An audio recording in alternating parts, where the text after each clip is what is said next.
Então tá, galera, vamos começar aqui. Vou falar um pouquinho sobre esse tema que deve estar um pouco abstrato para quem não conhece, né? Mas fica tranquilo, vem comigo que eu vou guiar vocês. Então, é um pouco relevante eu contar rapidinho a minha história para a gente entrar aqui nesse tema. Então, eu estou codando aí desde 2002, tá? Em 2005, eu comecei a trabalhar bastante com consultoria, em especial com grandes empresas, a maioria eram projetos bastante extensos. Comecei no mundo RUP, depois fui para o mundo ágil, né? Em 2008 eu acabei me envolvendo um pouquinho com pesquisa, acabou ali combinando, tirando meu PhD, e desde 2011 eu acabei indo para o outro lado e fui para mexer com startups e desenvolvimento de produtos. Hoje eu estou como CTO da BXBlue e essa historinha bem rápida é porque vocês vão notar nos meus slides que eu vou contar um pouco das motivações dessa arquitetura, que eu estou chamando de Stonehenge, e meu lado pesquisador vai deixar aí para todo mundo, quem quiser, cada um dos assuntos aqui abordados tem um link para quem quiser pesquisar mais e mergulhar um pouquinho mais, tá bom? Então vamos começar falando um pouquinho sobre essa tal de Lady Gal. Então não é a Lady Gaga, tá bom? Mas a Lady Gal é uma proposição criada por esse engenheiro, né, chamado John Gall, em 1975, que afirma que todo sistema complexo que funciona, ele invariavelmente ele evoluiu de um sistema mais simples que também funcionava. E a palavra-chave, né, dessa conjectura aí é a palavra evolução. Então, ela implica que para a gente evoluir um sistema, ele tem que partir de um outro sistema que já funcionava. E quando a gente pega essa palavra evolução, a primeira coisa que vem na nossa cabeça é um desenho parecido com esse. Então a gente começa com um sistema mais simples, ele evolui para um sistema que tem mais habilidades, e conforme o tempo vai passando, ele evolui possivelmente para o melhor Pokémon que existe, obviamente. Mas se a gente parar para pensar, esse primeiro sistema, né, se a gente começar com esse sistema Charmander, ele já começou funcionando. Ele já tem um conjunto de capacidades, de habilidades que já nos permitem fazer muitas coisas. Então, a gente não começa desse sistema mais simples. A gente começa de um sistema mais simples ainda, que ele não funciona, né? E como que a gente consegue chegar nele, né? Então, outra parte da Lei de Gall é justamente a gente entender como que a gente começa esse sistema simples, né? Como é que a gente descobre esse sistema simples. Então, eu vou começar aí com um exemplo, que é o jogo da vida. Se vocês não conhecem, o jogo da vida é um problema matemático clássico da computação. Foi criado por John Conway, lá em 1970, e o jogo da vida ele é composto por 3 regrinhas básicas, e com essas 3 regrinhas básicas, a gente consegue criar modelos extremamente complexos. Então, com aquelas 3 regrinhas do slide passado, você consegue ter modelos em que as células vão evoluindo e você tem comportamentos incrivelmente complexos. Eu adoro esse problema, né, do jogo da vida, é um dos meus katas favoritos, mas o que ele prova para a gente é justamente isso. Só que ele prova um pouquinho mais. Se você observar, apesar dessas regras simples e desses comportamentos complexos, a maior parte dos padrões do jogo da vida não leva a sistemas estáveis. Muito pelo contrário. Apesar da gente ter regras simples, a maior parte desses sistemas, né, ou desses modelos baseados no jogo da vida, eles não convergem, eles acabam morrendo. Você tem lá um ambiente onde todos estão mortos. Então, a lei de Gauss também afirma para a gente que esse sistema mais simples, ele pode também não funcionar. E eu sei que parece desanimador, né? Mas, na verdade, isso leva a gente a fazer uma pergunta, né? E essa pergunta é: o que funcionar quer dizer? O que significa funcionar?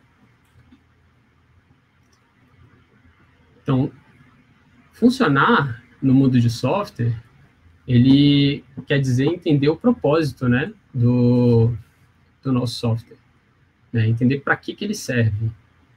E quando a gente pensa em propósito, né, o propósito do nosso software geralmente está ligado ao negócio, né, ao que a nossa empresa se propõe a fazer. Não necessariamente ele se restringe apenas a isso, né? A gente pode trabalhar em sistemas em que o propósito do nosso sistema não é alimentar ou favorecer o negócio a florescer ou expandir para novos mercados. A gente pode ter um sistema cujo o propósito dele é ajudar em política interna, né? Então,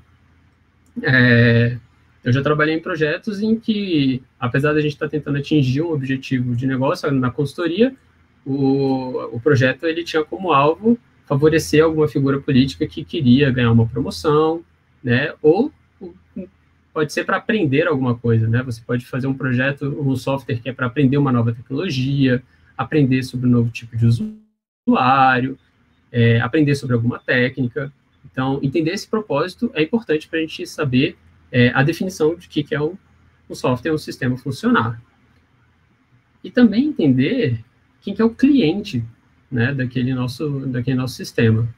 Em geral, e idealmente, o nosso cliente é o nosso usuário, ou seja, quem vai usar o nosso sistema.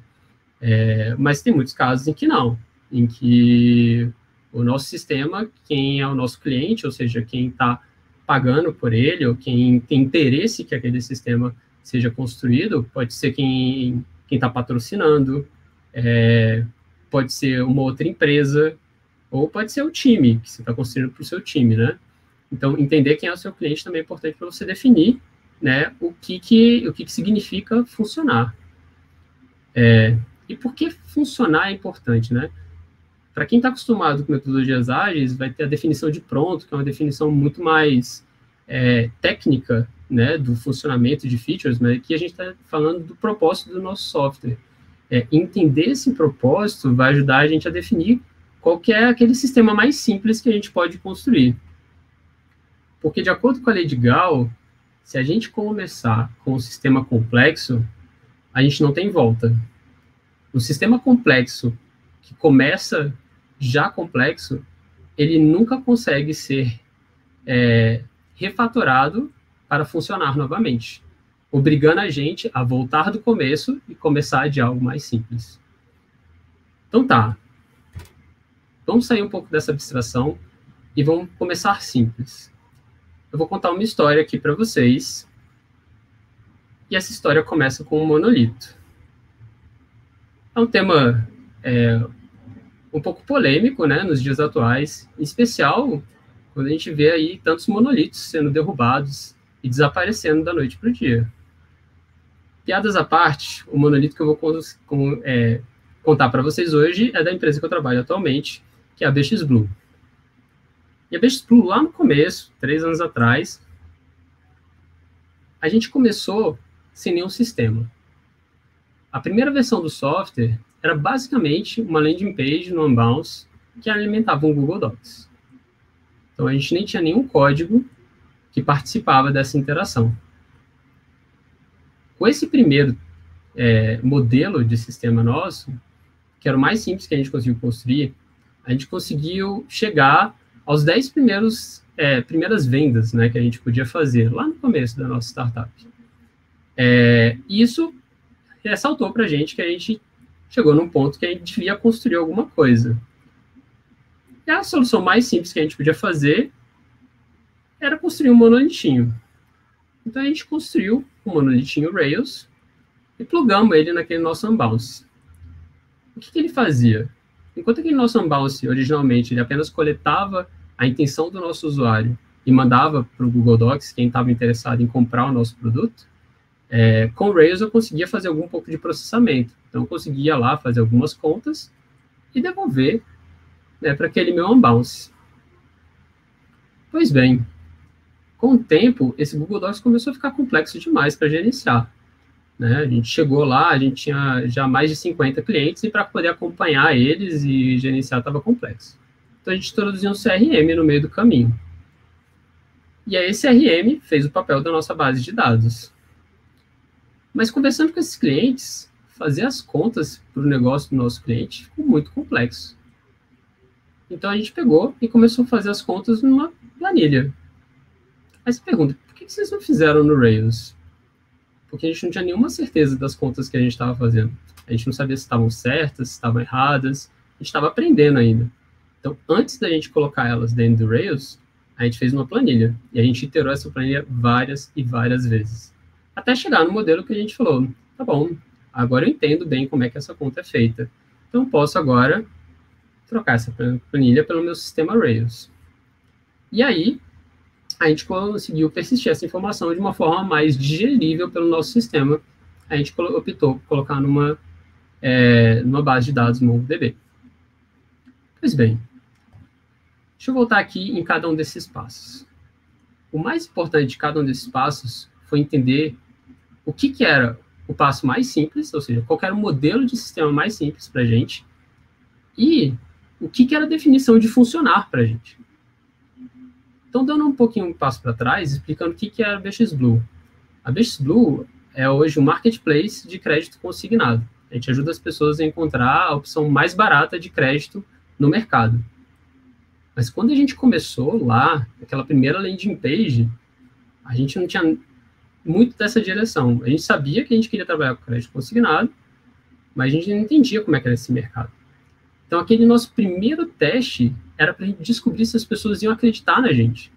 Será que as pessoas vão comprar online e vão acreditar numa página lá que está disponível? Então, a nossa pergunta era muito simples, não precisava de sistema. A partir do momento que a gente teve pessoas que acreditavam nisso, a gente falou, então tá, agora vem a segunda pergunta, que é, dado que pessoas aceitam comprar, como é que a gente vende isso? Né? Como que é o processo de venda? Então, a gente foi para o segundo modelo, que era o modelo mais simples. E por que o monolito? Pô, a gente subiu ali um Rails New em 30 minutos. Em 30 minutos, a gente tinha um modelo de cálculo bem simplório, alimentando o nosso on-bounce. Assim que a gente conseguiu mais 50 pessoas lá concordando com a gente falou, tá bom, qual que é a próxima pergunta? Como é que eu faço agora esse modelo de venda ser mais rápido? Né? Então, aquele processo estava manual, a gente postando no Google Docs, começou a ficar lento. Então, a gente se perguntou como é que a gente otimiza isso. E aí a resposta foi, às vezes não é nem construir nada. A gente foi lá e usou o Pipedrive, que é um CRM, e isso otimizou para a gente esse processo, nem precisamos construir nada. E por fim, a gente se perguntou, como é que agora a gente pega esse cálculo que a gente aprendeu e iterou tanto lá naquela planilha e coloca ele dentro do sistema, para que a gente tenha outras habilidades, para que a gente tenha histórico, para que a gente consiga apresentar isso de forma mais rápida ao nosso usuário. Então, cada uma dessas perguntas foi ajudando a provar um pedacinho desse nosso sistema simples que ele estava funcionando.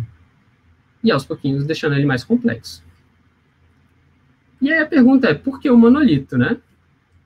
Bem, primeiro, porque o monolito, ele é simples. Ele é simples de desenvolver. Você tem só uma base de código, então você sabe onde é que estão as coisas.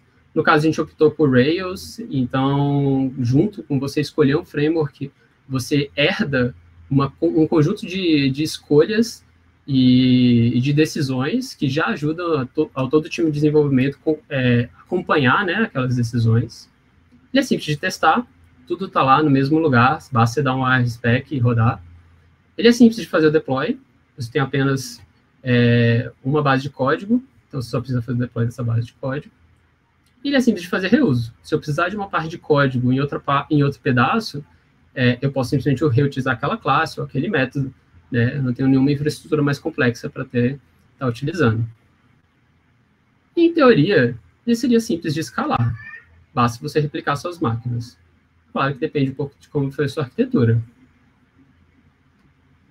Mas o monolito também é difícil de escalar. Se você for pensar, conforme o seu monolito cresce, os testes ficam mais e mais lentos. Hoje, se você for rodar toda a suíte de teste do nosso monolito, ela demora 4 horas para ser executada, sequencialmente. É difícil de escalar o time. Dependendo de como que é o seu time, você pode ter pessoas trabalhando em partes de código que vão conflitar. Isso pode impedir o seu deploy de ir para o ar.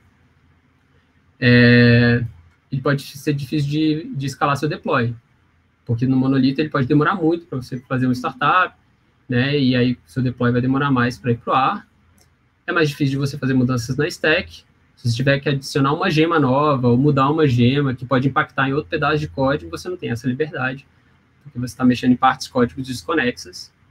É mais difícil de fazer mudanças, porque as mudanças de um pedaço podem influenciar em outro pedaço que não estão relacionados. Pois bem, a BX acabou escalando. E aquele nosso monolitinho, que estava lá com seus 50 usuários, foi para 100, de 100 foi para 1.000, de 1.000 foi para 500 mil, de 500 mil foi para 1 milhão. E ao longo desse tempo, a gente foi deixando o nosso monolito evoluir. A gente sempre foi uma startup com recursos bastante enxutos, então o que a gente não conseguia construir, a gente integrava com outros sistemas.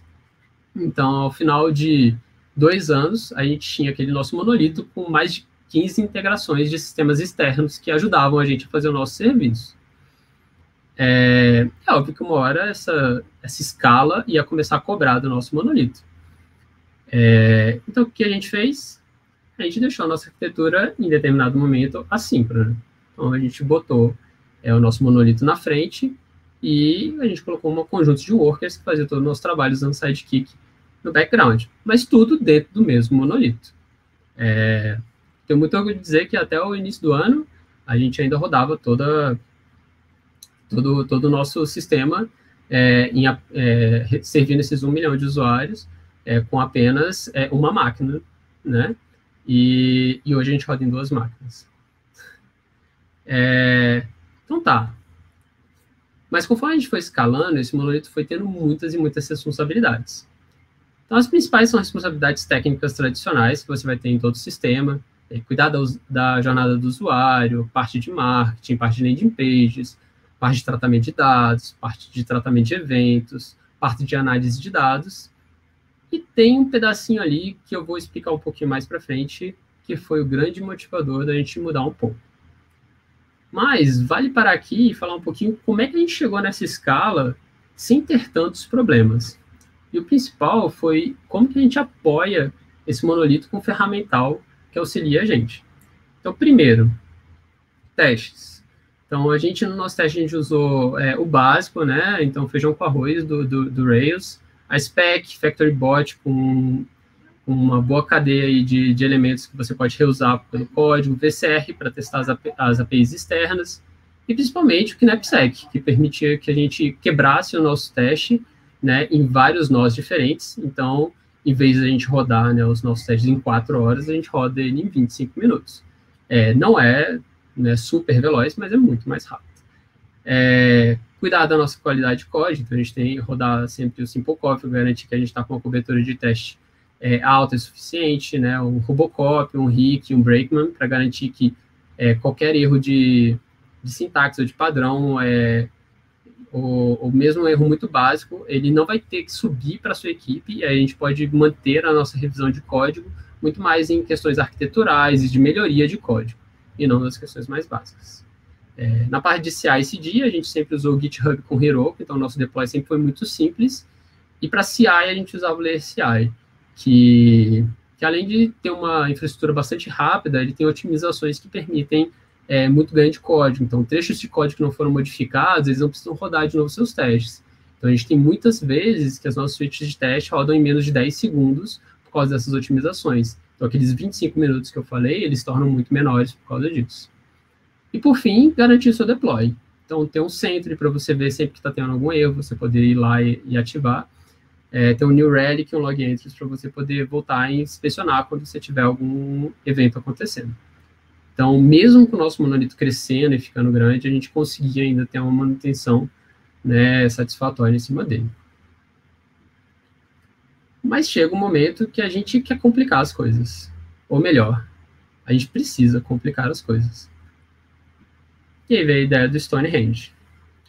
E para eu explicar o Stonehenge, eu queria que a gente concordasse com uma coisa, que é, não importa a arquitetura que a gente escolha, se a gente está trabalhando na web, tudo que a gente está construindo são sistemas distribuídos. Ou seja, a gente constrói aplicações que interagem entre si através da web. E essas aplicações gerenciam suas próprias informações e realizam seus próprios processamentos. E aí, quando a gente pensa em sistemas distribuídos, a gente pensa logo de cara nos microserviços. Né? Os microserviços, que são serviços que são autocontidos, de baixo acoplamento e de único foco. E os microserviços são muito legais, mas existem outros modelos de arquitetura de sistemas distribuídos por aí. Então, a gente tem aí a Cidadela, e a Cidadela basicamente é um grande monolito autocontido, que toda vez que você encontrar algum problema que ele não consegue atender, você constrói um sistema paralelo que atende a ele.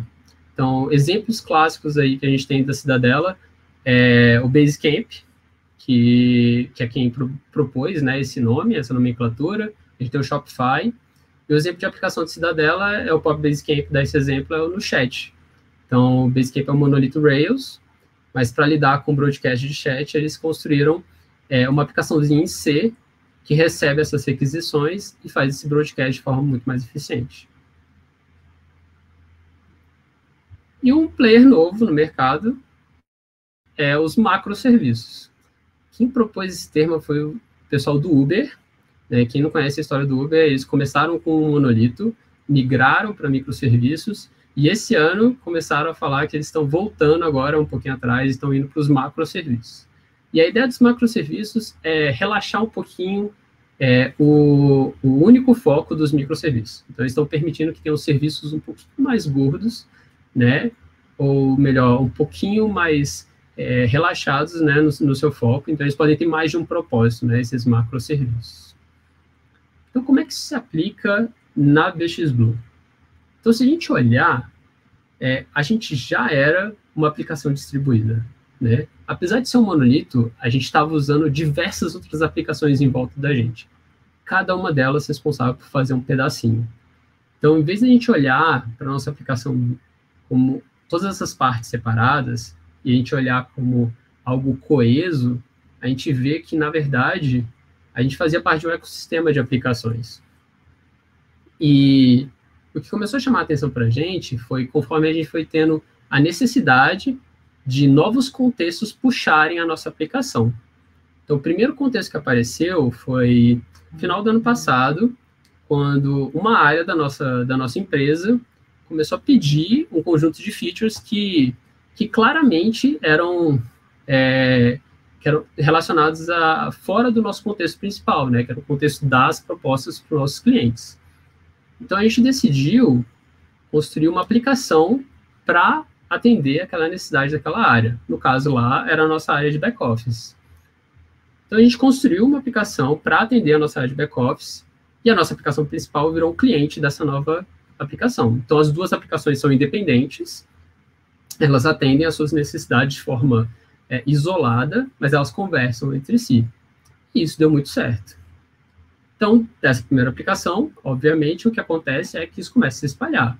Então, uma outra área da nossa empresa, que era a área de antifraude, também começou a ter uma necessidade de poucas features no nosso monolito.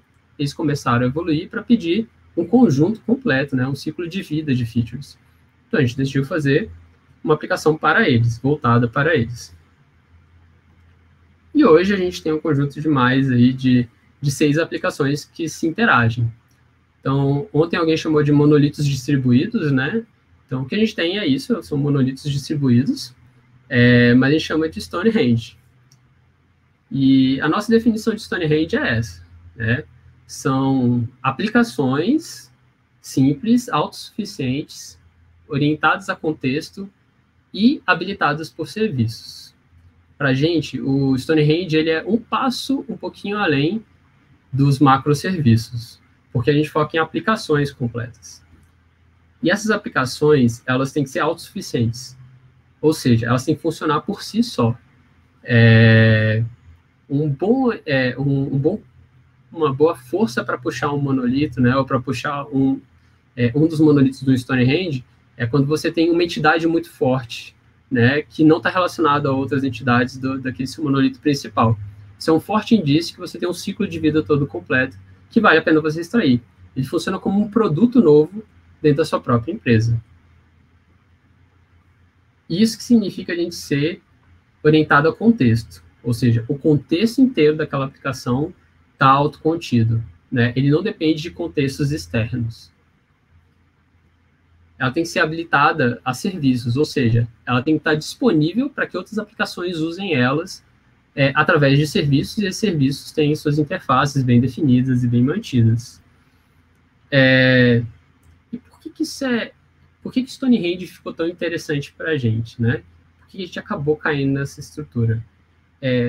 Primeiro, porque ele parece muito natural. É a forma como a web funciona hoje. Você deve usar um conjunto de serviços para fazer diversas coisas. Você usa o GitHub para hospedar o seu código, você usa algum CI, né? Provavelmente você usa algum serviço, às vezes, para fazer um SSO, ou para fazer alguma validação de crédito, ou para fazer meio de pagamento. Você já está acostumado a utilizar serviços externos. Então, você pensar nessas aplicações internas, não só como serviços muito simples, mas como aplicações completas, com contextos completos, te ajuda bastante nisso. Então, foi um caminho natural para a gente. Fora que a complexidade do que a gente está construindo, ela está lá. É impossível da gente fugir dela. A lei da conservação da complexidade afirma que não tem como a gente esconder a complexidade do nosso sistema, mas a gente não conhece ela quando a gente começa a desenvolver, principalmente no contexto em que a gente estava, né? O contexto de uma startup que está aprendendo sobre o seu mercado, aprendendo sobre o que a gente está construindo, vendo que funciona ou não, né? Então, para a gente, ter aplicações ajuda a controlar mais essa complexidade. Se a gente pensa nos extremos, né? Se a gente pensar no monolito único, como sendo toda a complexidade dentro de uma base de código, enquanto microserviços a gente vê toda a complexidade está na infraestrutura, o que a gente optou foi um caminho do meio, onde a complexidade ela está parcialmente dentro do código e parcialmente dentro da infraestrutura.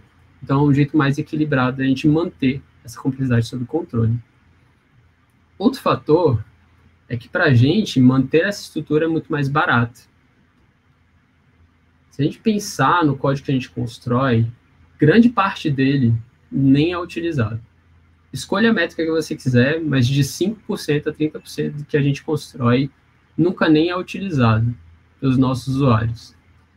E se você pensar no contexto que eu estou inserido, que é o contexto de startups, esse cenário é muito pior, né? Hoje, se você pegar as estatísticas, né, 70% das startups não conseguem sobreviver os próximos 20 meses, né? O que significa que o código que as pessoas estão construindo nessas empresas, em 20 meses, não vai ser nunca mais rodado, né? Então, o meu propósito como desenvolvedor é ajudar com que o meu código dê longevidade para essa minha empresa, para que ele ajude os propósitos da minha empresa, os propósitos dos meus usuários serem alcançados. Então, entender como ele funciona é buscar esse equilíbrio entre o que eu estou construindo e o que está funcionando, né? E essa estrutura ajuda a gente a manter isso sob controle. Então, resumindo, o que é o Stonehenge? Então, Stonehenge, no final, é só mais um modelo de sistemas distribuídos. Queria reforçar aqui para vocês que a parte mais difícil de toda a construção de software é tomar decisões. Então, que nem eu mostrei lá no começo, o que orientou a gente a chegar nessa arquitetura foi as decisões do dia a dia e as decisões de cada etapa da nossa jornada. E isso é uma decisão que a gente, como desenvolvedor, faz todo dia, né? E em maior ou menor escala, tudo que a gente faz é suscetível a mudanças. Se você está vivendo numa startup, é muito provável que as mudanças são extremas e muito mais impactantes, mas mesmo se você estiver trabalhando numa consultoria, ou se você estiver trabalhando num mercado mais estabelecido, sempre vão ter mudanças, e abraçar essas mudanças é um dos pontos mais importantes da gente como desenvolvedor. Então, entender outros modelos de trabalho, outras arquiteturas, ajuda a gente a tomar essas decisões e abraçar essas mudanças. E aí eu queria, mais uma vez, lembrar a lei de Gauss, que não é a Lady Gaga, né? Que é que sistemas complexos, eles invariavelmente evoluem de sistemas mais simples que funcionam. E que sistemas simples não necessariamente vão funcionar. Mas se você começar de um sistema complexo, ele nunca vai funcionar. E é isso, pessoal. Muito obrigado. Tá aí os meus contatos, quem quiser falar comigo. E eu queria só reforçar que a gente da PX Blue estamos com vagas abertas. Convido todo mundo que quiser e estiver interessado a clicar no link. Obrigado.